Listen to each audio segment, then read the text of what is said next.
14 बरिस के दिनमा भारी राम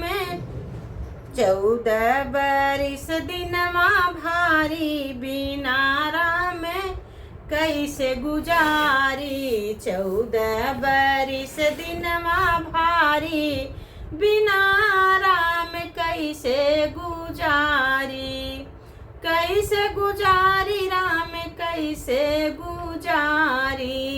कैसे गुजारी राम कैसे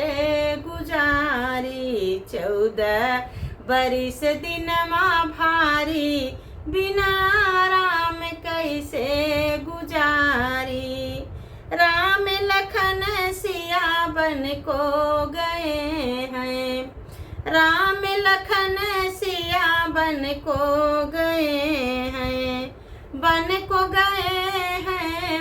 को गए हैं हुई है प्राण आधारी बिना राम कैसे गुजारी हुई है प्राण आधारी बिना राम कैसे गुजारी 14 बरिस दिनमा भारी बिना राम कैसे गुजारी राम बिना मोरी सुनी अयोध्या राम बिना मोरी सुनी अयोध्या सुनी अयोध्या हो सुनी अयोध्या लक्ष्मण बिना चौपाई लक्ष्मण बिना चौपारी बिना राम कैसे गुजारी लक्ष्मण बिना चौपारी बिना राम कैसे गुजारी 14 बरिस दिन भारी बिना राम कैसे गुजारी सबई दोष के नाही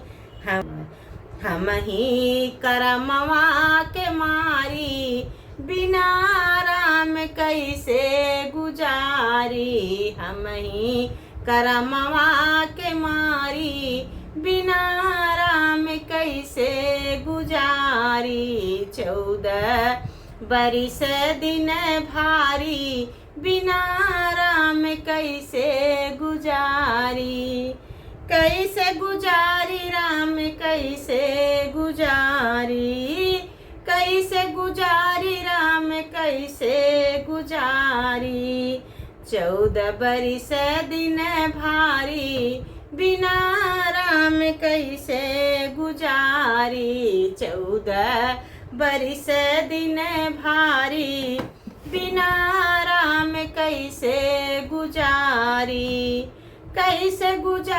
राम कैसे गुजारी रब्बी 14 बरिस दिन भारी बिना राम कैसे गुजारी। श्री राम।